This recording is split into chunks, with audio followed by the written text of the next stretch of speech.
to another round of breaking update that is now coming in of Canadian Hindus who have now staged a protest outside the Bangladeshi consulate in Toronto in Canada, raising slogans of Hindu Lives Matter. And the demonstrators have condemned the rising violence against minorities in Bangladesh, calling for urgent global action.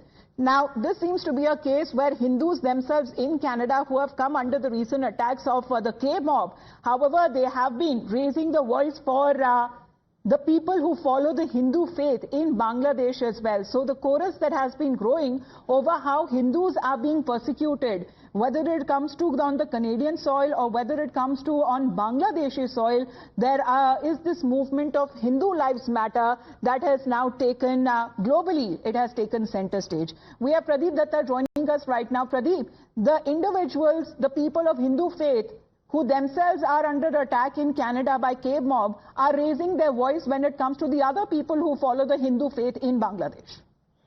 Yes, you're absolutely right, because so far as the Hindu story is concerned, right from Brampton to Birmingham to Bangladesh, they continue to suffer at the hands of Islamist radicals or Khalistani. That's one of the reasons that we saw in Brampton, the people coming out in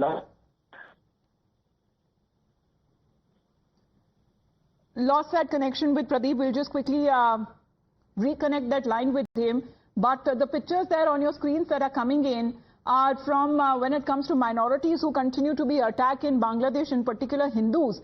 And when it comes to the same Hindus who are being attacked on the other side of the world, that is in Canada. But they are now raising their voice for the other fellow Hindu faith people.